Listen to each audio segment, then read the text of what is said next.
करते हुए उन्होंने कहा था कि मौजूदा सियासी सूरत हाल से कोई खुश और मुतमईन नहीं है। गौर कीजिएगा, उन्होंने कहा कि सियासी जमातों और लीडरों में एहसास जिम्मेदारी पैदा हो, इसके लिए सिविल सोसाइटी को मुअस्सर किरदार अदा करना पड़ेगा। और मौजूदा सियासी निज़ाम में इस्लाह का मुतालबा करते हुए आगा रुहुल्लाह ने कहा कि आवाम के सियासी शऊर में बेदारी के साथ ही इसकी शुरुआत हो सकती है। उन्होंने कहा कि इस्लाह का काम सियासी क़यादत पर नहीं छोड़ा जा सकता और इसके लिए ज़रूरी है कि लोग खुद आगे बढ़कर अपने हिस्से की जिम्मेदारी अदा करें। और इस मौके पर उन्होंने वक्त पर अपनी सियासी वफादारी बदलने वाली लीडरान की भी तनकीद की। उन्होंने कहा कि मौका परस्त सियासत के बजाय उसूलों पर मबनी सियासत होनी चाहिए और सिविल सोसाइटी लीडरान में एहसास जिम्मेदारी पैदा करके ये काम अंजाम दिया जा सकता है। यानी सीधे लफ्ज़ों में अगर बोलूँ तो आवाम को चाहिए कि वो सियासी शऊर पैदा करके लीडरान को इन तमाम तर मसलों में लोगों के काम में फौरी तौर पर दिलचस्पी पैदा करें और उसके बाद लोगों के मसाइल हल करवाएं। दिलचस्प बात यह रही कि प्रोग्राम में नेशनल कॉन्फ्रेंस के लोकल यूनिट का कोई भी लीडर इस प्रोग्राम में शामिल ही नहीं हुआ। आगा रुहुल्लाह ने कहा कि किसी के आने या ना आने से उन्हें कोई फ़र्क नहीं पड़ता। प्रोग्राम के बाद सहाफ़ियों से बातचीत करते हुए श्रीनगर में एमपी ने रिजर्वेशन मुद्दे पर भी बातचीत की। उन्होंने कहा कि कैबिनेट सब कमेटी की जो रिपोर्ट है वो अगले चंद दिनों के अंदर आवाम के सामने रख दी जाएगी। The quality of polity and politics that we have, it has degraded। और इससे भी कोई फर्क नहीं पड़ेगा कि आप पार्टी बदली है, वो लोग पार्टी बदलते रहे, जब तक कि आप सियासत को ही ना बदले ये तमाशा रोज होते जाएंगे। तो सोसाइटी से ही ये गुजारिश है कि they should stand for the reform. इस रियासत की जो क्वालिटी है पॉलिटी की, उससे कोई मुतमईन नहीं है। मैं तो बिल्कुल मुतमईन हूं। I was invited by the organizers who are part of civil society। कोई political party आए ना आए, it was not for a political reason, चाहे वो मेरी political party क्यों ना हो, मगर कोई बुलाए और मैं थोड़ी उनको ये कहूंगा कि आपने वोट दिया है कि नहीं दिया है या आप पार्टी के साथ हैं। None of the NC workers were here। I mean, to whom? To me? I don't care, मुझे कोई फर्क नहीं। बंदर अंजली में भी और मशहद में भी बाकी स्टूडेंट्स को कौम में जितने जमा किए गए थे मोस्टली उनको वहाँ से इवैक्यूएट किया गया है। लास्ट इन्फॉर्मेशन यही है मेरी एम्बेसी के साथ जो इंटरेक्शन भी हुई थी, एक आध दिन में इवैक्यूएट किया जाएगा। और उसके बाद बंदर अंजली से भी वहाँ नॉर्थ ऑफ ईरान में बंदर अंजली में भी उनको जमा किया गया है सिक्योर लोकेशन पे, वहाँ से उनको इवैक्यूएट किया जाएगा। आगा रुहुल्लाह मेहदी के बयान पर नेशनल कॉन्फ्रेंस के साथ साथ दूसरी सियासी पार्टियों के तबसरे भी सामने आने लगे हैं। उमर अब्दुल्ला ने जब इसके बारे में उमर अब्दुल्ला से पूछा गया तो बराह रास्त कोई भी जवाब देने से मना करते नजर आए। वज़ीर आला ने कहा कि नेशनल कॉन्फ्रेंस के सारे एमएलए बेहद काबिल हैं और ईमानदारी से अपना काम कर रहे हैं। उन्होंने कहा कि वक्त आने पर सभी एमएलए अपना रिपोर्ट कार्ड भी देंगे, लेकिन बाकी लोगों को भी ये बताना होगा कि इंतखाब जीतने के बाद उन्होंने क्या किया। नए चेहरों को कहां से लाओगे ना? 5 साल के लिए एमएलए बने और यहाँ के लोगों ने चुना है उनको, तो बार बार उसकी तरफ से ये बयान आ रहा है। किसकी तरफ से? अरे छोड़िए ना, आप क्यों अपना वक्त जाया कर रहे हो ना? आप काम देखिए। एमएलए जो हैं नेशनल कॉन्फ्रेंस के एमएलए के हवाले से मैं बात करूं, एक से एक काबिल हैं, उनमें सारे काम कर रहे हैं। अब खामखा उनको बदनाम करने की कोशिश की जा रही है। वो ये लोग जो जीत के आते हैं उनको पहले अपना रिपोर्ट कार्ड दे देना चाहिए। हमारे एमएलए जो हैं अपना रिपोर्ट कार्ड अपने वक्त पे दे देंगे। पीडीपी ने आगा रुहुल्लाह मेहदी के बयान को असल मुद्दे से ध्यान भटकाने वाला बताया।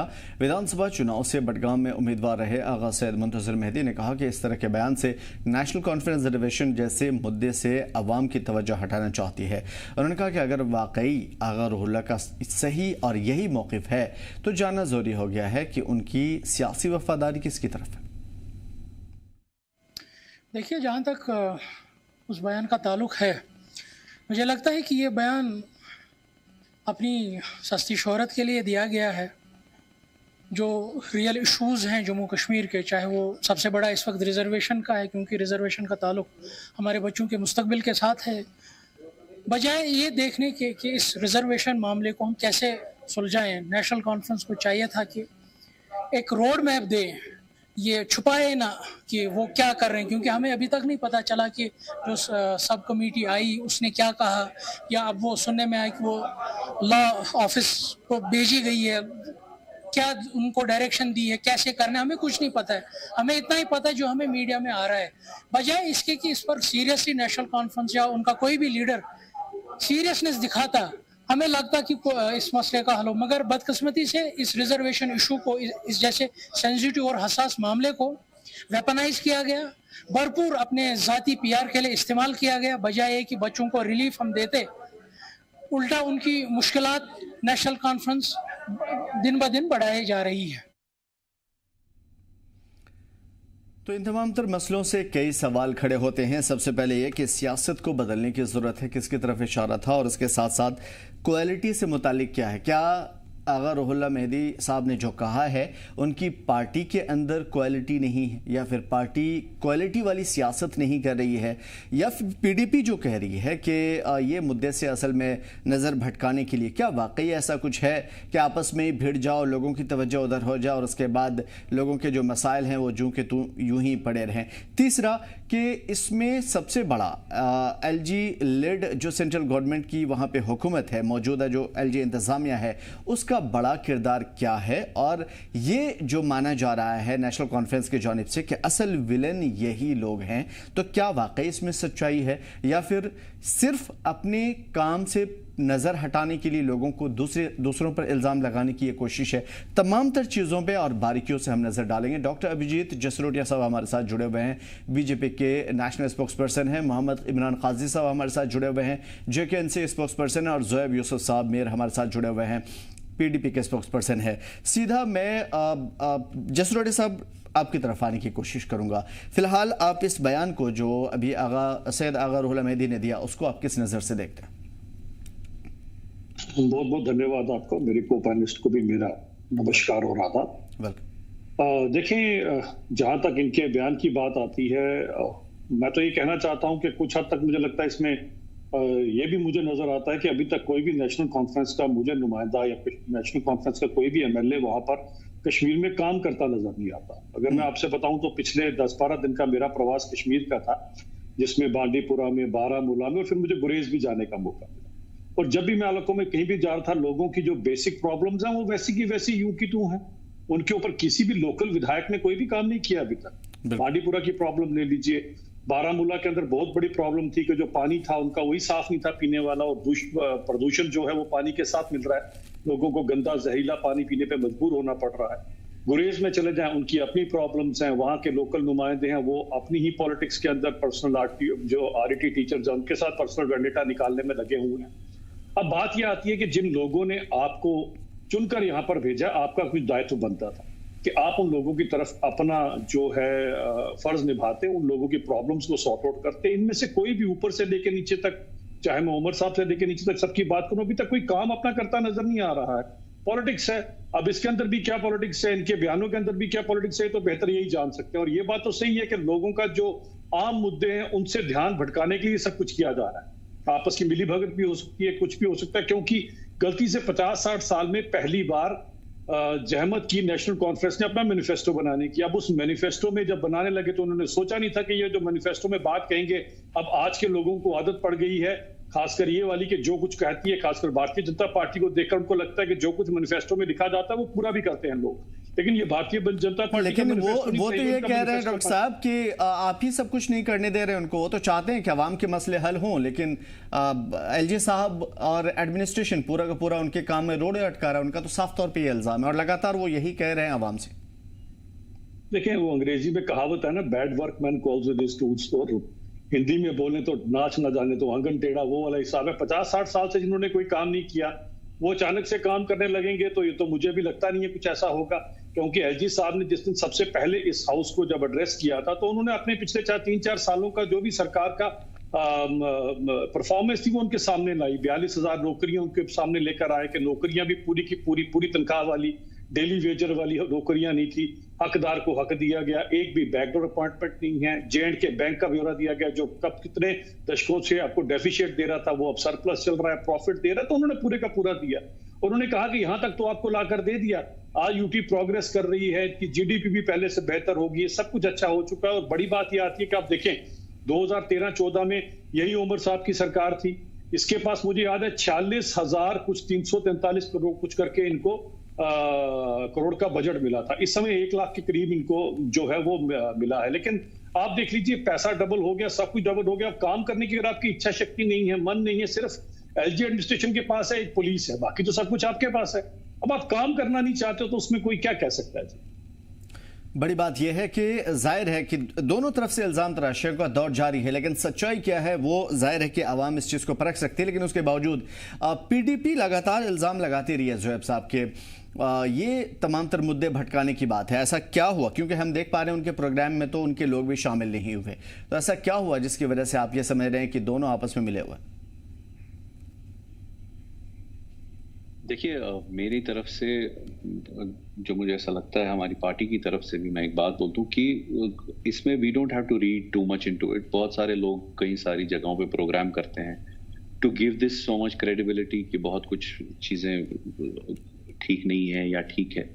आई don't want to get into the internal dynamics of मुझे नेशनल कॉन्फ्रेंस के क्या इंटरनल डायनेमिक्स है, कोई कहीं पे प्रोग्राम करता है नहीं करता है, तो उसमें कोई हमारे लिए कोई इसमें ज़्यादा वो हमारे लिए कोई इसमें we don't have to read too much into it. लेकिन हाँ, एक चीज़ है कि रही बात ओवरऑल पॉलिटिक्स के बारे में, पोस्ट इलेक्शंस जो 2019 के बाद 2024 तक यहाँ पे हुआ, किस तरीके के एक डेवलपमेंट पैरालिसिस जो यहाँ पे है, और लोगों के हुकूकों के बारे में जो हमने लड़ाई छिड़ी थी, तो और बाकी सारी चीज़ें भी जो है, अनएम्प्लॉयमेंट के इश्यूज और कॉस्ट ऑफ लिविंग इंडेक्स वो बहुत हाई हो गया। ये सारी चीज़ें जब आप देखते हैं, इनको ऐड अप करते हैं, तो उसके बाद जो 2024 सितंबर अक्टूबर का इलेक्शन हुआ, उस पे नेशनल कॉन्फ्रेंस ने बहुत सारे वादे किए और उन वादों में लिखा था कि हम लोग एक तो स्टेटहुड तो कल आने वाला है, बात तो 370 की करनी है। स्टेटहुड तो कल आने वाला है, 35 से तो कल आ जाएगा, मतलब हमें बात उसकी करनी है, पार्लियामेंट में बात करनी है, स्टेट असेंबली में बात करनी है, या 12 सिलेंडर्स। फिर डेवलपमेंट एस्पेक्ट्स के बारे में 1 लाख नौकरियां दे देंगे, 12 सिलेंडर दे देंगे, बिजली फ्री करेंगे। तो जिस इंटेंसिटी से उमर साहब ने, चीफ मिनिस्टर साहब ने, ऑनरेबल चीफ मिनिस्टर साहब हमारी स्टेट के, हमारी यूटी के, जिस इंटेंसिटी के साथ, जिस मॉरल अथॉरिटी के साथ उन्होंने वो वादे किए थे, उसी सेम इंटेंसिटी के साथ और उसी सेम जो स्पीड के साथ उन्होंने वो सारे वादे शन कर दिए जैसे ही उन्होंने ओथ ली। तो अब मैं सवाल पूछता हूं कि कहाँ है रिजर्वेशन का मसला, कहाँ है 12 सिलेंडर, कहाँ पे है 1 लाख नौकरियां? वी आर ऑलमोस्ट 8 महीने के हो गई गवर्नमेंट में 8 महीने जब हुए तो आप देखेंगे कि कम से कम अभी तक 8-10 हजार नौकरियां तो दे दी होनी चाहिए थी, वो तो नहीं मिली है। और रही बात बीजेपी की, बीजेपी में भी कोई कमी नहीं छोड़ी कश्मीर को पिछले 2019 से लेके अभी तक एक हिसाब से परेशान करने की। ये सारे नंबर्स जो अभी जैसे बोल रहे हैं, जैसे आप, क्योंकि पिछले, आपको पता होगी पिछले 2-3 साल में, if you read the statistics of centre for monitoring economy, Jammu Kashmir के जो नौजवान हैं, जो यूथ जम्मू कश्मीर का पढ़ा लिखा यूथ, सबसे ज्यादा अनएम्प्लॉयमेंट जम्मू कश्मीर में है। यहाँ पे एक हिसाब से बोलने की आजादी नहीं।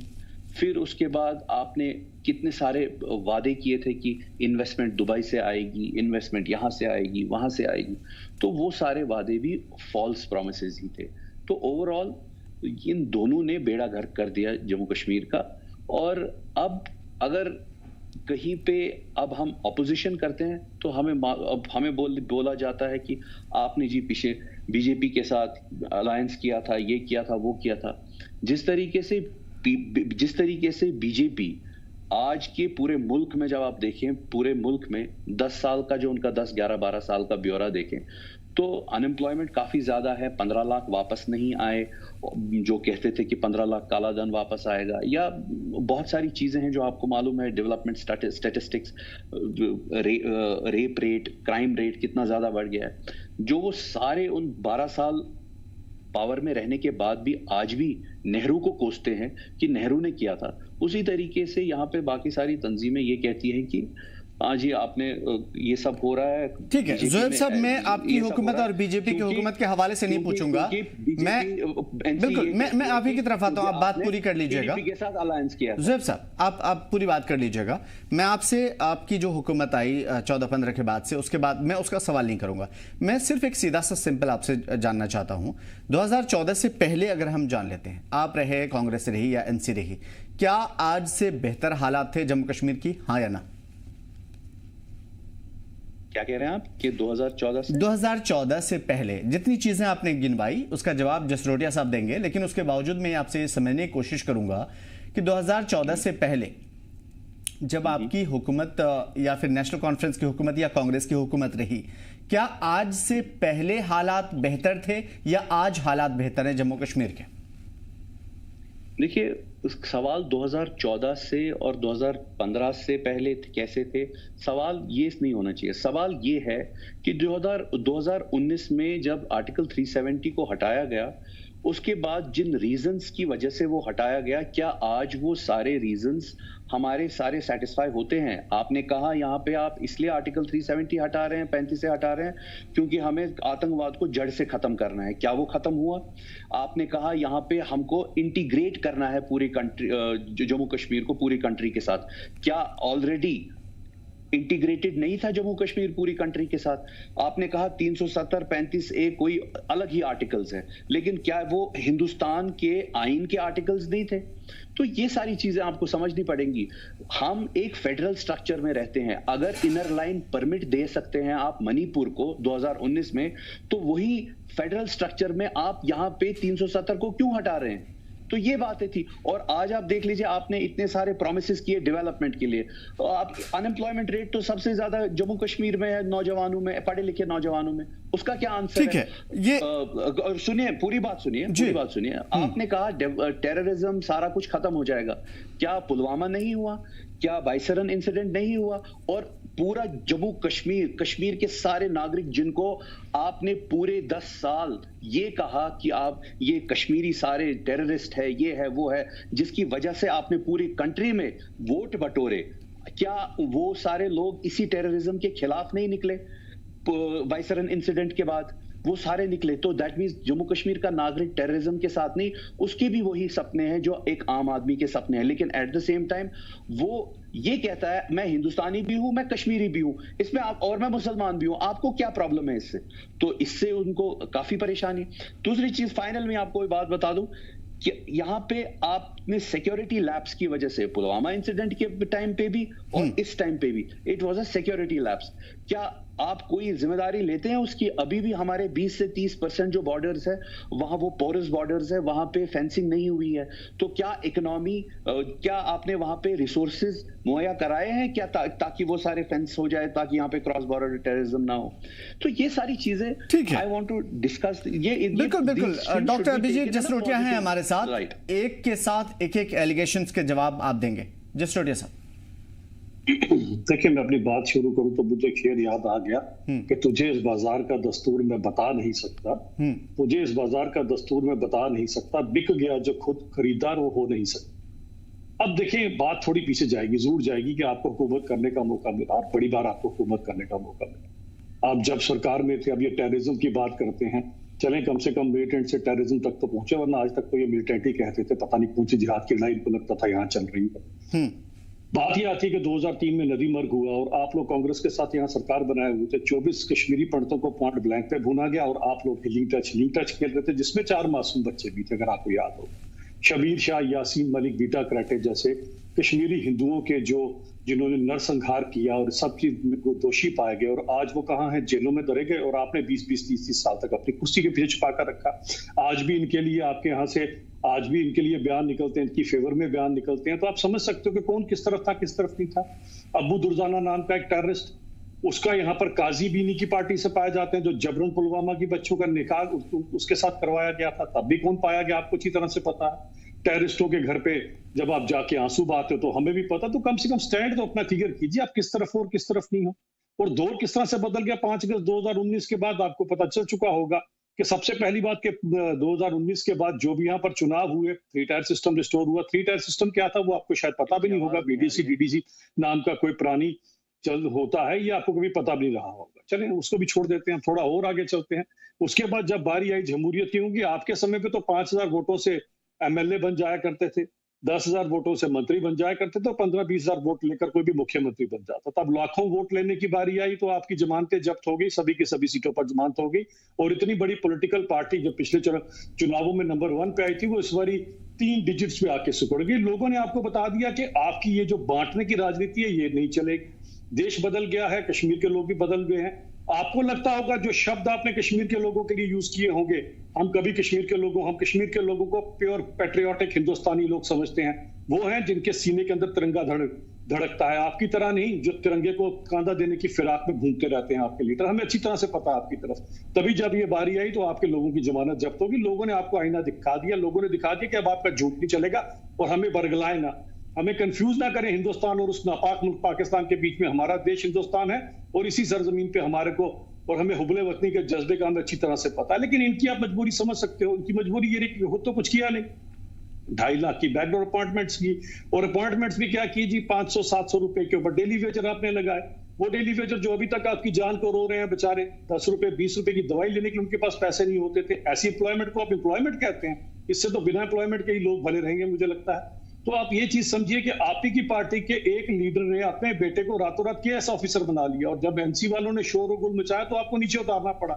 इस टाइप का इंसाफ आप लोगों को देना चाहते थे। Jammu Kashmir was a banana Republic when you both were ruling this Jammu and Kashmir. अब कहीं पर जाके अगर लोगों ने अगर इसमें मुझे लगता है कि जमहूरियत का एक असली रूप पहचाना है, यही कारण है कि सबसे बड़ी पॉलिटिकल पार्टी कोई पिछले चुनावों में बनकर उभरी तो भारतीय जनता पार्टी उभरी। इस नेशनल कॉन्फ्रेंस से भी 1.5 लाख हमने ज्यादा वोट लिए हैं। वो तो 51-52 की सियासत कुछ इस तरह से रही कि जम्मू के अंदर सीटें ही कम दी गई, उसके बनिस्बत 1.5 दर्जन ज्यादा सीटें कश्मीर में दी गई, तो उसके कारण ये सब कुछ हुआ। और आज अगर आप देखेंगे, अगर आपको याद होगा, हमारे जो प्रदेश अध्यक्ष हैं श्री सत शर्मा जी, उन्होंने कहा कि जम्मू तो हमारा हो ही गया, अब आने वाले समय में कश्मीर में भी आपको जो है हर जगह कवल नजर आएगा, और यहाँ पर भी भारी भरकम सीटों के साथ भारतीय जनता पार्टी जीतेगी। और आने वाला वो समय दूर नहीं है जब जम्मू कश्मीर के अंदर फुल मेजॉरिटी के साथ भारतीय जनता पार्टी अपनी सरकार बनाएगी। ये हमारे माननीय सत शर्मा जी ने भी कहा। और सबसे बड़ी बात क्या आती है, आज कश्मीर के लोग भी ठगा हुआ महसूस कर रहे हैं। जिनने उस समय नेशनल कॉन्फ्रेंस को वोट किया, तो ठगा हुआ महसूस कर रहे हैं कि इन्होंने हमारे साथ किया क्या। ये 7-8 महीने में कोई एक नौकरी, कोई और चीज तो कर दिखाते। इसीलिए आज कश्मीर के लोगों का इन लोकल रीजनल पार्टी से विश्वास उठ चुका है। इसीलिए हर इंसान जो है वो हमारी पार्टी की तरफ है। तभी आज सुबह देख लीजिए, आज योग दिवस वाले दिन में पूरे के पूरे लाल चौक के अंदर लोग आपको योगा करते नजर आए, और पूरी दुनिया के साथ उन्होंने कदम से कदम मिलाकर ये बता दिया कि जो कश्मीर भी है ये भी पूरी हिंदुस्तान के साथ ताज खड़ा, और वाकई में हिंदुस्तान का ताज है। और आने वाले समय में डॉक्टर जसरोटिया, अगर इन लोगों ने पास्ट में रायता फैलाया है तो आपकी भी तो काफी लंबे टाइम से यहाँ पे हुकूमत रही है, उसके बाद क्या हुआ? रिपोर्ट कार्ड बता रही है, या फिर ये इन लोगों का कहना है सियासी जमातों का कि आपने भी कुछ नहीं किया आवाम के हक के लिए? देखिए, रिपोर्ट कार्ड तो मैंने आपको बता दी, जीडीपी की बात मैंने कर ली आपसे, 40,000 नौकरियों की बात मैंने कर ली, कौमी शाहरा के ऊपर 8-8, 9-9 टनलें बनी हैं। आप देखिए, आजादी से लेके आज तक एक टनल थी, वो भी अंग्रेजों ने बनाई थी, जर्मन्स ने बनाई थी, जिसके ऊपर जिनका भी नाम लेते टैग जो है ऊपर बोर्ड लगा दिया गया नेहरू जी का। और एक आधी अधूरी नाशी टनल थी जो मोदी जी ने आने के बाद पूरी की। आज जेड मोड टनल लगा लीजिए, जोजिला टनल नीर बोटा पूरी हो गई है तैयार, थोड़े दिनों में शायद वो भी थ्रू हो जाएगी, तो वहां पर भी इनॉग्रेशन हो जाएगी। आप जरा कंपैरिजन तो करें। और मैं ये नहीं कह रहा, भारतीय जनता पार्टी की तो अभी सरकार आई नहीं, पहली बारी तो कोalition में थे इनके साथ, उसके बाद अभी तक हमारी सरकार तो आई नहीं है। जिस दिन हमारी सरकार आएगी मुझे लगता नहीं है कोई भी चीज अब पीछे छोड़ेंगे, क्योंकि भारतीय जनता पार्टी जो कहती है वो कर भी दिखाती है। ज़ुहैब साहब, माजी के जो रायते फैलाए हुए थे बीजेपी उसे समेट रही है, और अब आने वाले टाइम में पूरे वादी में भी बीजेपी को लोग पसंद करेंगे और इख्तिदार मिलाएंगे। माजी के जो प्रोजेक्ट्स थे, डेवलपमेंटल प्रोजेक्ट्स जो चल रहे थे, वो अब जो खत्म हुए हैं उनके बीजेपी रिबन काट रही है। तो रायता कोई फैलाया जो नहीं है, वो सब बातें नहीं है कि उनके सिर्फ ये रिबन काटते हैं। जेडमोर टनल कब स्टार्ट हुआ था, चिन्नानाश्री टनल कब स्टार्ट हुआ था, यहाँ पे जो डेवलपमेंट प्रोजेक्ट्स है वो सब कब स्टार्ट हुए थे, इन्होंने नया क्या स्टार्ट किया ये मुझे बताइए। कुछ नहीं नया स्टार्ट किया। और हैविंग सेड दिस, आप सिर्फ और सिर्फ हमेशा जब भी आप किसी से बात करते हैं, किसी भी कश्मीर के नुमाइंदे से बात करते हैं, आपकी एक प्रॉब्लम है, आप सेपरेटिज्म और मेन स्ट्रीम पॉलिटिशियंस को एक सेम कटघरे में रखते हैं कि आप बोलते हैं ये दोनों ही मुल्क से अलग होना चाहते हैं। तो आप तो यहाँ पे स्पेस ही नहीं देने दे रहे हैं किसी के। आपने यहाँ पे जसोटिया साहब ने सिर्फ एक बात कही कि टेररिज्म हो रहा था, ये हो रहा था, फिर आपने ये किया, फिर टेररिज्म को तो आप आज टेररिज्म कहते थे, पहले तो आप आतंकवाद कहते थे। तो मैं आपको बताऊं, जब आप पूरे हिंदुस्तान में सारे कश्मीरियों के खिलाफ जीनोफोबिया फैलाते हैं और उनको जबरदस्ती जय श्री राम बुलवाते हैं, तो उसका क्या? तो ये सारी जो चीजें हैं, इनमें अगर मैं घुस जाऊं तो इनके जो बिस्तर में है बहुत सारे स्केलेटन्स हैं। They have a lot of skeletons in their bed. I don't want to get into that. See, this is what the problem is. ये इस पूरे डिबेट को चाहते हैं कि ये एक वो टेररिज्म, नॉन टेररिज्म, और मैं टेररिज्म को डिफेंड करता रहूं। What should I defend all of this? We are not with that. हम लोग उसके साथ ही नहीं, कश्मीरी उसके साथ नहीं है।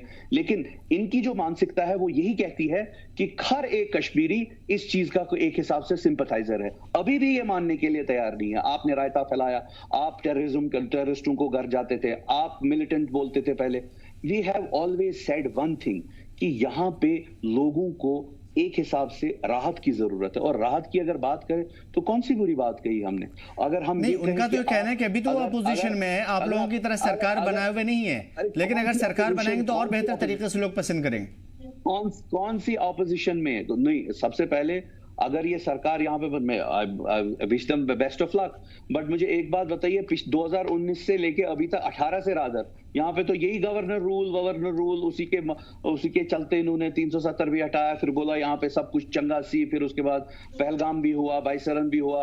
अपनी विफलताओं को ये कभी नहीं गिनाएंगे, फिर ये बोलेंगे 1947 का कुछ निकालेंगे, फिर बोलेंगे ऐसा हुआ था, फिर वैसा हुआ था। आज मुझे बताइए, आपके हाथ में इख्तिदार है 2018 से, आपने क्या क्या किया? सारे मैट्रिक्स निकाल दीजिए। यहाँ पे टेररिज्म से तो हम जूझ ही रहे थे, उसको हमने कहीं ना कहीं कोशिश, हमने तो कश्मीरी ने तो उसको आउट कर दिया, जो कि बाईसरन इंसिडेंट के बाद भी आपने देखा किस तरीके से रिजेक्ट किया।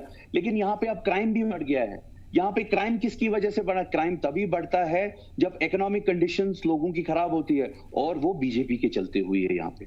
और इसके अलावा मैं आपको ये भी बात बता दूं, ये जितने भी सारे ये राग गाते रहते हैं कि इन्होंने ये किया, इन्होंने वो किया, हमको उसी कटघरे में खड़े करते हैं जो सेपरेटिस्ट है। तो मुझे आप ये बता दीजिए, तो आप, अगर हम लोग इतने ही खराब थे तो आपने शर्तों की बुनियाद पे, जिस शर्त का नाम था एजेंडा ऑफ अलायंस, उसकी बुनियाद पे, जिस पे लिखा था हम 370 को टच नहीं करेंगे, जिस पे लिखा था कि हम हुर्रियत से बात नहीं करेंगे, जिस पे लिखा था हम कश्मीर के मसले को हम एक सहानुभूति की नजर से देखेंगे, हर एक स्टेक होल्डर की नजर से, आपने सब ये सारी चीजें पढ़ी, लिखी, और उसके बाद आपने साइन किया, उसके बाद हमारे साथ कोएलिशन किया। अगर हम इतने ही खराब थे तो वो किया ही क्यों आपने? और उसके बाद जब आपको लगा कि हम आपको आपके हिसाब से चलने नहीं देंगे, आपके हिसाब से जो यहाँ पे आपने इन्वेजन करके रखा है, या आप अपना वो एजेंडा चला रहे हैं राइट विंग का, वो हम आपको होने नहीं देंगे। उसके बाद आपने सरकार तोड़ दी, उसके बाद आपके ही हाथ में सब कुछ है, बोला कि अब सब चंगा सी, सब ठीक हो गया, कश्मीर में सब कुछ ठीक हो गया। उसके बाद टेररिज्म एनकाउंटर्स हर हफ्ते होते हैं, उसके अलावा बड़े बड़े इंसिडेंट्स जैसे पुलवामा, बाईसरन, जिसकी आप जिम्मेदारी लेते हैं, उसके बाद लेने के बाद भी आप नहीं बोलते कि हमारी ये विफलता है। तो आपको कहीं ना कहीं मंथन करना पड़ेगा, और शर्म भी आनी चाहिए आप लोगों को कि आपने बेड़ा गर्क आपने एक्चुअली कश्मीर का कर रखा है। अभी जिसको मैं आता हूं जसरोटिया साहब की तरफ, लेकिन ज़ुहैब साहब, जो आप कह रहे हैं ना कि बेड़ा गर्क किया, अभी चंद दिन पहले ही आपकी पार्टी के लीडरान ये कहते हुए नजर आए कि भाई इससे अच्छा तो एलजी शासन था, बेहतर तरीके से सब कुछ हो रहा था, गवर्नमेंट की कोई जरूरत ही नहीं, तो फिर एलजी की तारीफ क्यों करते हुए नजर आए? किसी ने ऐसा नहीं कहा, ऐसा किसी ने नहीं कहा, ऐसा किसी ने नहीं कहा। एंड अगर किसी की बात थी तो वो उनकी ज़ाती राय थी, और जहां तक मुझे पता चला वो किसी जर्नलिस्ट ने ट्विस्ट किया हुआ था, ऐसा कहीं किसी ने नहीं कहा। अब आप मुझे बताइए कि कहां पे किसने कहा? आप मुझे बता दीजिए। मुझे जहां तक पता चला कि इल्तिजा मुफ्ती साहिबा ने call out the hypocrisy of the BJP, that बाकी आप कहेंगे, अभी आप call out the hypocrisy of the BJP, कि आपने जिस रीजन से 370 हटाया था, वो सारे रीजंस आप आज की डेट पे ग्राउंड पे इंप्लीमेंट नहीं कर पाए हैं। और आपको शर्म आनी चाहिए ये बोलते हुए हमें क्रिटिसाइज करते हो। आपके पास शासन आपका, फिर भी सिक्योरिटी लैप्स आपसे हो जाते हैं। तो फिर हम कहां कटघरे में खड़े गए? तो आपने तो हमें साइड में रखा हुआ था। अब किसी की सरकार है, क्या है, वो सरकार भी विफल है, मुझे मालूम है। नेशनल कॉन्फ्रेंस वाले नहीं कर पा रहे हैं चीजों को ठीक, लेकिन ये भी कहना कि बीजेपी ने सब कुछ ठीक किया, सब कुछ तो उसके बाद चंगा सी, ऐसा कुछ नहीं है। ये सिर्फ हमारे जो पीछे हम प्रोजेक्ट्स हुए थे, किसी भी सरकार ने बनाए, उनका सिर्फ रिबन काट रहे हैं और कुछ नहीं कर रहे। डॉक्टर जसरोटिया, देखें, 2-3 बातें हैं। सबसे पहली बात है कि पिछले जो प्रोजेक्ट्स हैं वो स्टार्ट तब हुए थे जब शायद ये पैदा भी नहीं हुए होंगे, तब वो प्रोजेक्ट स्टार्ट हुए थे। और फिर रिबन काटने से या शिलान्यास करने से या उसका फाउंडेशन स्टोर रखने से कुछ नहीं होता, उनको प्रोजेक्ट को कंप्लीट किया जाता है। अब इनको क्या पता होगा, 25 साल तो मुझे हो गया लद्दाख जाते हुए, तब भी जेडमो टनल का सिर्फ बोर्ड लगा होता था। 5-6 सालों में टनल बाहर निकाल के दिखा दी। अब ये 8-9 जो कौमी शाहरा के ऊपर टनल्स बनी है, वो भी शायद इनको लगता होगा पुराने कोई इनके प्रोजेक्ट्स के अंदर कोई इनके रखे होंगे, तब इनको कौन बताए। वो जो टनल्स के लिए, रेलवे के लिए अनगिनत टनल्स बनाई हैं, वो भी शायद इनको लगता होगा कि वो भी अभी हुई हैं। अब इनको कुछ दिखेगा नहीं, क्योंकि मैं वो फिर वही कहूंगा कि तू मेरी तरक्की से ना जाल, इसमें तेरा भी फायदा है। तेरी कीमत कुछ ज्यादा थी, मेरा ईमान कुछ ज्यादा है। जब ईमानदारी से आप काम करते हो तो उसी तरह से होता है। ईमानदारी से जब आप लोगों का सबका साथ, सबका विकास की बात करते हो तो देश आगे बढ़ता है। लेकिन जब आपके लिए सबका साथ तो मेरे परिवार का विकास की बात करें, हमारे से पहले भी हमारे परिवार वाले थे, हम अभी भी हमारे परिवार वाले हैं, बाद में हमारे परिवार वाले, एक परिवार का जब राज होगा तो उसी तरह का राज होगा जो आपके सामने है। अब इन चीजों को समझने की जरूरत है। थोड़ा अगर इसको संजीदगी से समझेंगे तो ये समझ पाएंगे कि कहां तक आप लोगों ने इस प्रॉब्लम को एग्रेवेट करने में जो है योगदान दिया है। आपसे तो लोगों ने एक विकल्प ढूंढा था, लेकिन आप भी उन्हीं के साथ मिलकर, जो पुरानी सरकारें यहाँ पर थी, आज कश्मीर के अंदर जो 1.5 लाख कब्रें बनी हैं, उसके अंदर आप भी उतने रिस्पॉन्सिबल हैं जितने नेशनल कॉन्फ्रेंस वाले रिस्पॉन्सिबल है, क्योंकि आपने कभी टेररिस्ट को टेररिस्ट कहा ही नहीं। आप तो सिंपैथाइजर रहे। मैं अबू दुर्जाना का नाम लेता हूं तो इनके पेट में दर्द होता है, इनको मिर्ची लगती है। मैं अबू हमजा का भी नाम लूंगा, जो इनको चुनाव जिताने की फिराक में था, जब जिता नहीं पाया तो इनको दिक्कत हो गई। पिछले चुनावों के अंदर इनके बूथ वर्कर्स OGW पकड़े गए, उन OGWs को पकड़ के सरकार ने धर लिया। अब सोचिए, अगर बूथ वर्कर OGWs होंगे तो ऐसी पार्टी से आप क्या एक्सपेक्ट कर सकते हो? आप इनसे ये एक्सपेक्ट कर सकते हो कि ये जो खासकर यहाँ पर पाक प्रोपेगेंडा चलता है, जो हमेशा उसके साथ सिंपैथाइजर बनकर खड़े रहे। आपने कभी आज तक अगर सब कुछ किया होता तो इतना खून खराबा यहाँ पर कभी ना होता। अगर आपने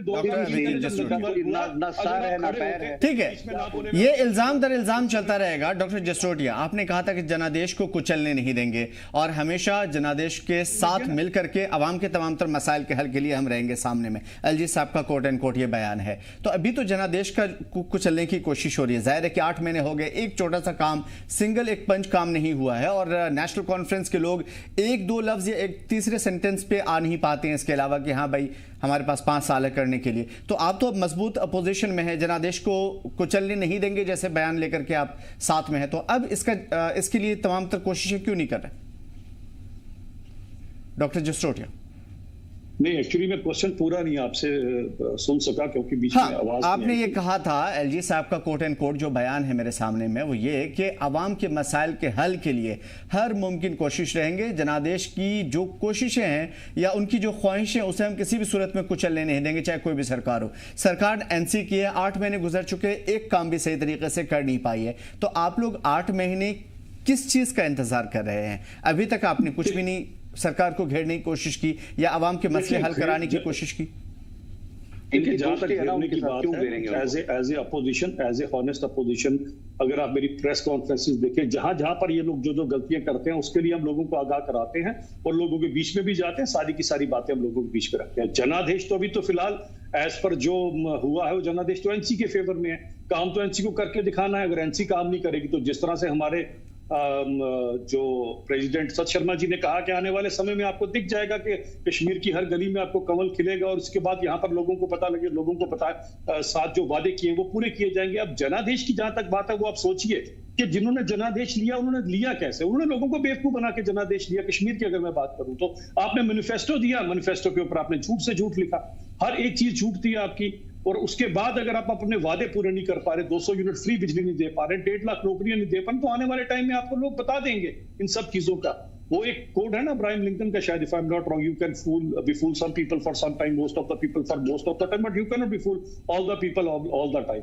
तो मुझे ये लगता है कि इनको शायद लगता है कि पिछली बारी जिस तरह से इन्होंने लोगों के साथ कर लिया, लोगों को 4-5 सालों से तरक्की की आदत पड़ चुकी है। लोगों को पता लग गया है कि हर घर में नल में जल का क्या मतलब होता है। लोगों को पता है कि सड़कें पक्की हो सकती हैं। लोगों को ये पता है कि G20 जैसे इवेंट हो सकते हैं। लोगों को पता है कि 2.5 करोड़ 3 करोड़ 4 करोड़ टूरिस्ट आ सकते हैं। लोगों ने 4-5 साल में जो तरक्की देखी है वो आज तक नहीं देखी। अनफॉर्चुनेटली 22 रन जैसा इंसिडेंस हो गया। अगर 22 रन नहीं हुआ होता तो इस समय तो कश्मीर में आपको कहीं पाँव रखने की जगह भी ना मिलती। लेकिन करें क्या, एक ऐसा नापाक मुल्क हमारा हमसाया है जो ना खुद चैन से बैठता ना किसी को बैठने देता। और जब हम उसके ऊपर कार्रवाई करते हैं, चाहे उड़ी करें या बालाकोट करें, तो इन्हीं की पार्टी के लीडर्स हैं जो हमारी आर्मी और हमारी एयरफोर्स से सबूत मांगना शुरू हो जाते हैं। और पाकिस्तान फिर इनको कोड करता है कि देखिए आपके लीडर ये सब बातें बोल रहे हैं। तो हमें अच्छी तरह से पता है, तभी तो 22 रन के बाद जो 22 मिनट में पाकिस्तान को उसकी औकात बताई गई और उस ठिकानों को जब ढेर किया गया, तो वो सबूत इस बार पाकिस्तान दे रहा था ताकि यहाँ के किसी नेता को सबूत मांगने की जरूरत ना पड़े। चीजें बदल चुकी हैं, परिस्थिति बदल चुकी है। बहुत जल्दी अगर आप देखेंगे तो आने वाले समय में जम्मू कश्मीर के लोगों का जो हक है तरक्की पर, उसे पूरी तरह से उनको दिया जाएगा जब भारतीय जनता पार्टी की यहाँ पर। ज़ैब साहब, अपने चंद वोट लेकर के आप लोग जीत पाएंगे और परिस्थिति भी बदल चुकी है। अब वो जो सिचुएशन आप लोगों ने पहले क्रिएट कर रखी थी उसमें आप लोगों को कामयाबी नहीं मिलेगी और आवाम के मसाइल भी हल होंगे। बीजेपी, देखिए, मैं आपको एक बात बता दूं कि मेरी शायद इतनी उम्र नहीं होगी कि वो कब वो उनका स्टार्ट हुआ था, वो जो जितनी भी सारी टनल्स थी, लेकिन मेरी उम्र इतनी कम से कम है कि मैंने ये वादे अपने कानों से सुने हैं कि 2 करोड़ नौकरियां हमें मिलेंगी। क्या वो मिली? मैं इनसे सवाल पूछता हूं। मैंने अपने वो वादे, इतनी उम्र है मेरी कि ये कहा गया था कि 15 लाख वापस आएंगे, वो आए। मैंने ये वादे सुने थे 2019 के बाद कश्मीर के लिए कि यहाँ पे टेररिज्म खत्म हो जाएगा, मुल्क के साथ इंटीग्रेट हो जाएगा सब कुछ। तो क्या हुआ? मैंने ये सुना था कि हम जब हाथों में सब कुछ लेंगे तो उसके बाद कोई आगे कुछ प्रॉब्लम नहीं होगी। तो 22 रन जो इंसिडेंट हुआ और पुलवामा जो इंसिडेंट हुआ, क्या वो आपकी सिक्योरिटी लैप्स की वजह से, आपकी विफलताओं की वजह से हुआ या नहीं हुआ? मैंने बहुत सारे वादे ऐसे सुने थे। अब मैं आपसे सिर्फ एक और सवाल पूछता हूं। बार बार आप हमें ये कहते हैं कि हम टेररिस्ट सिंपैथाइजर, चाहे कोई भी मेन स्ट्रीम पार्टी हो जो हिंदुस्तान का झंडा भी थामती थी और at the same time Kashmir का अपना छोटा मोटा झंडा भी थामती थी। इसमें कोई प्रॉब्लम नहीं है, क्योंकि कर्नाटका में भी ऐसे है, नागालैंड में भी ऐसे है, मिजोरम में भी ऐसे है। तो we are a part of a federal structure. तो अब मैं आपसे एक बात पूछता हूं कि हमें तो आप टेररिस्ट मानते हैं, सबको कश्मीरियों को टेररिस्ट मानते हैं, मान लिया, ठीक है। तो क्या आप जिन्होंने गांधी को मारा गोडसे, उसे टेररिस्ट मानते हैं या नहीं मानते? क्या गोडसे टेररिस्ट थे या नहीं थे?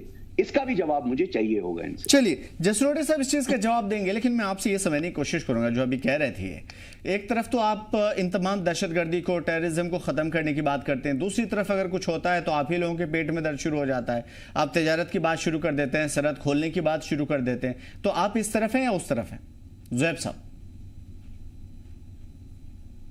हम अपने मुल्क के साथ है, हम अपने मुल्क में प्लूरलिज्म के साथ है, हम अपने मुल्क में सेक्युलरिज्म के साथ है, हम डेवलपमेंट के साथ है, हम फेडरल स्ट्रक्चर के साथ है। और फेडरल स्ट्रक्चर में ये कहा गया है कि हर एक स्टेट को जिस तरीके से उधर वहां के लोग डेवलप हो सकते हैं, वहां का कल्चर बच सकता है, उनको उसी तरीके से आगे चलाना पड़ेगा। कॉन्स्टिट्यूशन में वैसी जगह देनी पड़ेगी।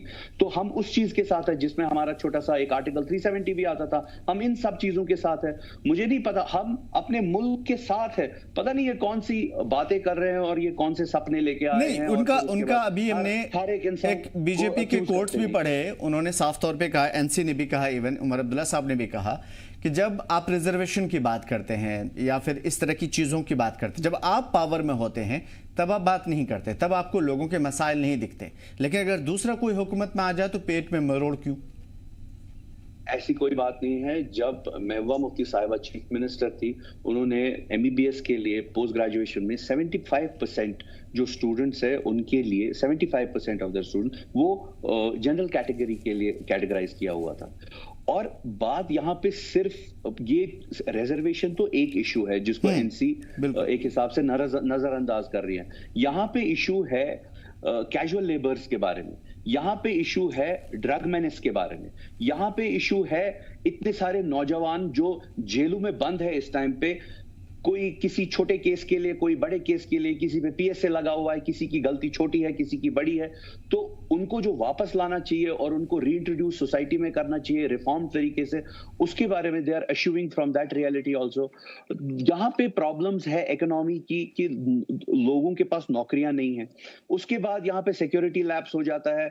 हमारे जो अभी प्रवक्ता बोल रहे थे बीजेपी के, ये कभी इनकी जिम्मेदारी तो लेंगे नहीं, लेकिन ओनस कश्मीरी को हिंदुस्तानी प्रूव करने की कि हम पे ही है, कि आप प्रूव करो जी। कश्मीरी पूरी हिंदुस्तान में इस टाइम पे इन्हीं की वजह से, और पूरे मुसलमान रादर डिग्रेड होते जा रहे हैं। यही जबरदस्ती लोगों को बोलते हैं जय श्री राम के नारे दो। ये एक सोचते नहीं है कि एक जो हमारा मुल्क है बड़ा खूबसूरत मुल्क है, यहाँ पे हर इंसान, हर मजहब का इंसान रह सकता है। इनकी वो थॉट प्रोसेस है नहीं। हमारी इश्यूज ये है कि अभी इस टाइम पे हमारे मुल्क के इर्द गिर्द जितने सारे मुल्क है, उनके साथ हमारी जो रिलेशंस है वो ठीक करनी है ताकि हमारा मुल्क भी सेफ रहे। अब हम इसकी बात करेंगे, बोलेंगे आप टेररिज्म की बात करते हो, कुछ बात करते हो। मेरा ये कहने का मतलब है अल्टीमेटली वी हैव टू सी, हम अपने मुल्क में इज्जत से हर एक बाशिंदा, चाहे वो मुस्लिम हो, हिंदू हो, चाहे वो कश्मीरी हो, बंगाली हो, जम्मू का हो, कहीं का भी, वो कैसे रहे। इनके पास तो वो रोड मैप ही नहीं है। आप ही बता दीजिए कौन सा रोड मैप है, और इनको पूछिएगा कि क्या गोडसे टेररिस्ट थे या नहीं थे। चलिए खैर, इधर उधर की बातें करके शायद हम जो है इन तमाम तर चीज़ों से भटक जाएं, लेकिन मैं इतना ज़रूर आपसे डॉक्टर जसरोटिया समझने की कोशिश करूंगा। बहुत सारे मुद्दे हैं जिसका शायद अवाम या फिर इस तरह के सवाल या इल्ज़ामात लग सकते हैं, लेकिन मैं आपसे ज़रूर समझने की कोशिश करूंगा। क्या वाकई जो इल्ज़ाम लगते रहे हैं कि हिंदू मुस्लिम इस तरह के वादे या पार्टी पॉलिटिक्स में फंसा करके अवाम को गुमराह करने की कोशिश की जाती है, ख़ासतौर पर मोदी हुकूमत के ज़रिए? देखिए, हिंदू मुसलमान की बात सबसे पहले कौन करता है, कौन हिंदू मुसलमान की सियासत करता है? थोड़ा सा इनको शायद अपनी पार्टी का इतिहास ही नहीं पता, तो इतिहास को जरा पढ़ लेंगे, इनको पता चल जाएगा कि 2008 में क्या कसूर था।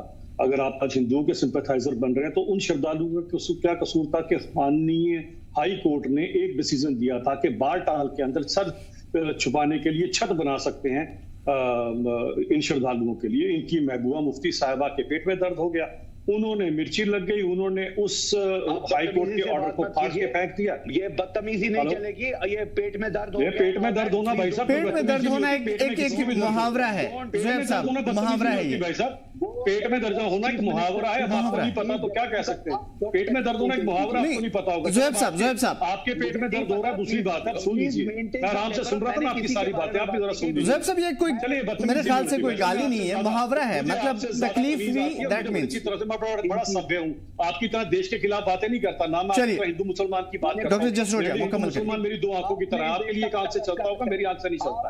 अब मैं आपको बताना चाहता हूं कि जरा देखिए क्या किया। उसके बाद अमरनाथ लैंड हो गया, जब हमने चुप करवाया ना इनको, प्लीज।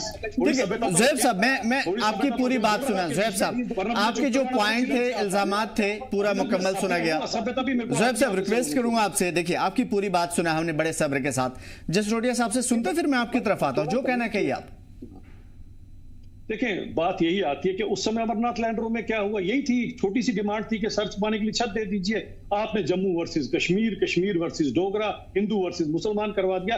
लेकिन लोगों ने तब भी आपके मुंह पे तमाचा धरा था। अगर आपको याद होगा, जितने हमारे पहलगाम और अराउंड के जितने गांव थे, लोगों के सभी लोगों ने अपने घरों से खाने बनाकर और उन यात्रियों को खिलाए थे। यहाँ के लोगों को अच्छी तरह से पता है कि कश्मीरी हम अपनी मेहमान नवाजी के लिए जाने जाते हैं, अपनी जिंदगी के लिए जाने जाते हैं। लेकिन आप देखिए फिर एक साथ ज़ुहैब साहब, मैं रिक्वेस्ट ये करूंगा आपसे, एक साथ सारे पॉइंट राइट डाउन कर लीजिए, बैक टू बैक सबका जवाब दे दीजिएगा। ज़ुहैब साहब, रिक्वेस्ट ये है, आप सारी चीजों का जवाब दीजिए। देखिए, मुकम्मल सुनता हूं मैं आपको, पूरी एक एक चीज का जवाब आप दीजिएगा, लेकिन डॉक्टर जसरोटिया को सुनते हैं जी। अच्छा, अब ये मैंने बता दिया कि इन्होंने, और वो उस समय महीना 2 महीना के लिए कश्मीर भी बांध रहा है, जम्मू भी बांध रहा है, इनकी सियासत चलती रही।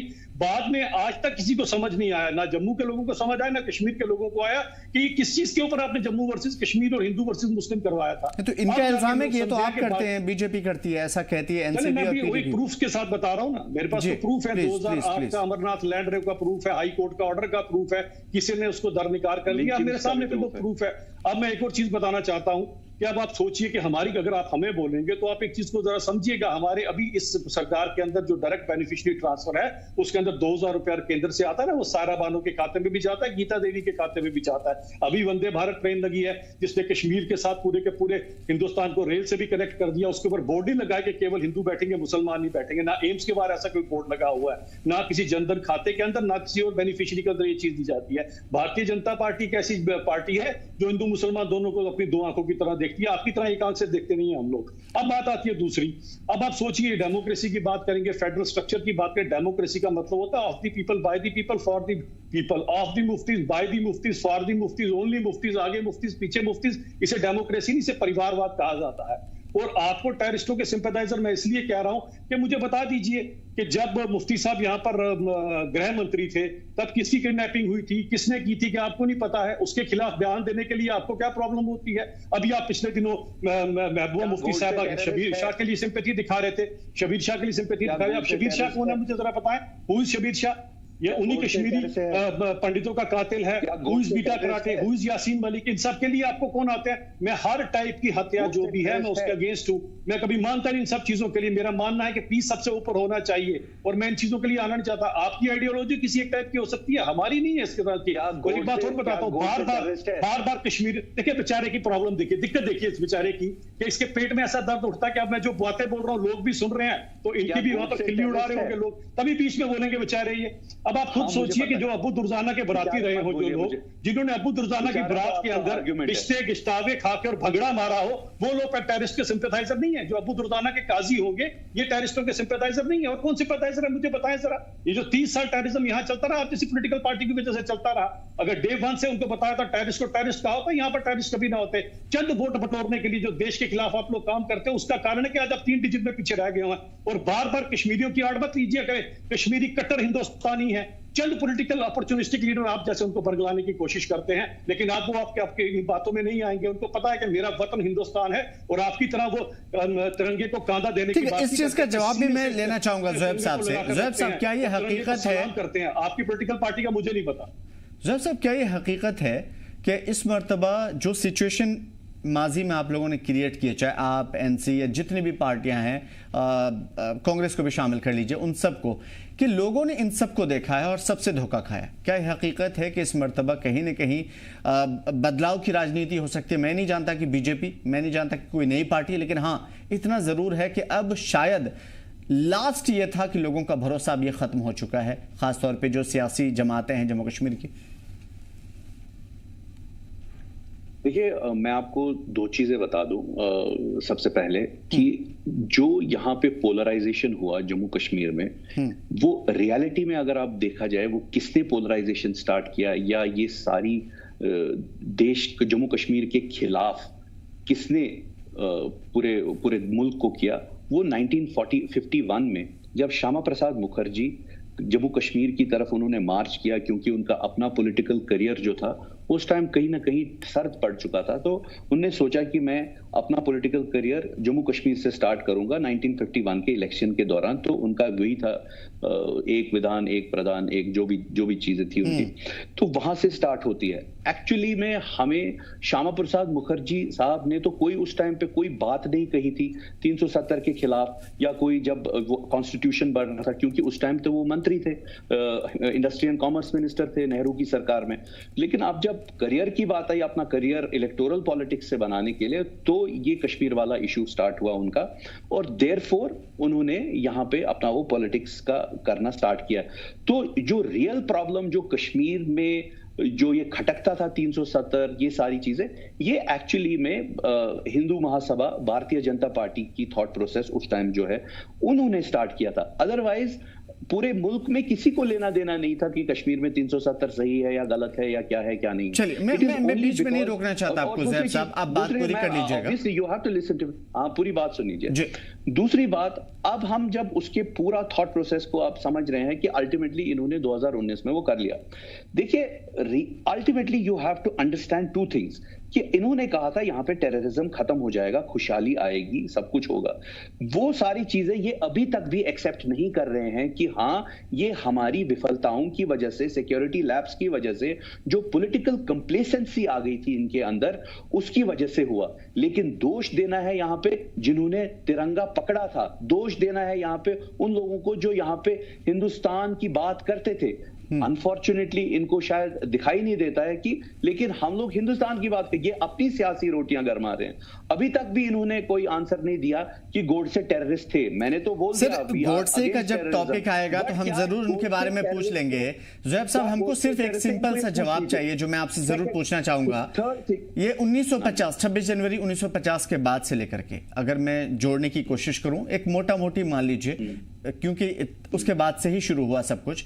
370 आपको दिया गया, और इन्होंने स्टार्ट किया। नहीं, मैं टॉपिक पे आता हूं, सवाल पे आता हूं। 370 आपको दिया गया, 2019 तक आपके पास रहा, मतलब आप बाकी जो रिवायती पार्टियां हैं उन सब के पास।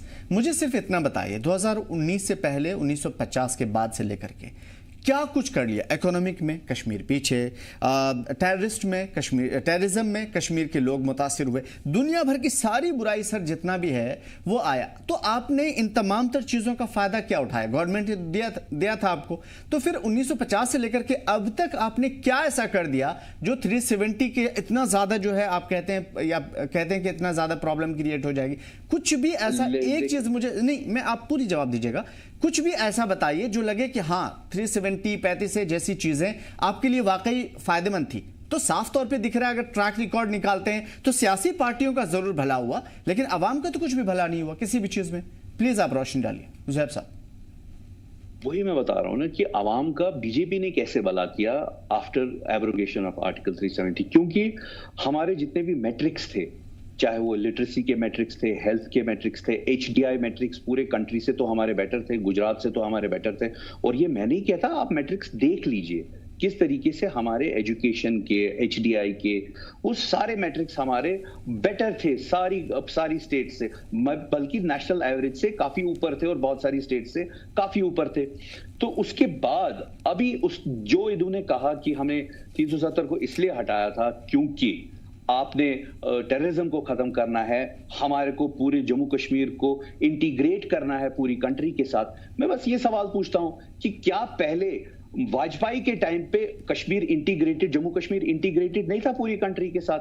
जम्मू कश्मीर 1947 में कंट्री के साथ। चलिए जवाब ले लेते हैं सारे सवालों का, श्यामा प्रसाद मुखर्जी से लेकर के। इसका भी जवाब दे दीजिएगा कि गोडसे टेररिस्ट थे या नहीं थे, प्लीज इसका कम से कम जवाब दे दीजिए। चलिए डॉक्टर अभिजीत, देखिए दो तीन चीजें जी दो तीन चीज। सबसे पहली बात आती है कि श्यामा प्रसाद मुखर्जी का नाम सभ्यता से लीजिए, क्योंकि वो बहुत बड़े लीडर थे, उनको कमी नहीं थी, वो जहां से भी लीडर थे वहां पे बहुत बड़े लीडर थे। प्लीज अरे यार फिर सुन लीजिए, सुन लीजिए, बहुत दिक्कत आई इसमें, ठीक है डॉक्टर जसरोटिया बोलिए। सभ्यता यही होती है जब दो समझदार इंसान बात करो, बीच में मत गुलाटी मारा करो आप। प्लीज बोलिए। बात यह आती है कि जब इतने बड़े लीडर थे श्यामा प्रसाद मुखर्जी, जो हमारी खातिर, प्लीज हमारी खातिर वो वहां से उठकर, हाँ वेस्ट बंगाल हमारी खातिर यहाँ पर आए, क्योंकि हम लोगों के साथ नाइंसाफी थी जनाब। 370 की आड़ में हमारे साथ नाइंसाफी थी। एक प्रधान एक निशान का मतलब ही यही है कि 370 नहीं चाहिए। कि आपको पता नहीं इसका मतलब क्या होता है? मेरे देश के तिरंगे के आगे कोई तुच्छ झंडा हमें नहीं चाहिए, ये मतलब होता है इसका, अगर आपको बताना चाहूं मैं तो। और दूसरी बात आप और सुन लीजिए कि अगर आपको ये लगता होगा तो यहाँ पर जब श्यामा प्रसाद मुखर्जी हम लोगों की खातिर जब यहाँ पर आए थे, उनकी यहाँ पर निर्मम हत्या करवा दी गई।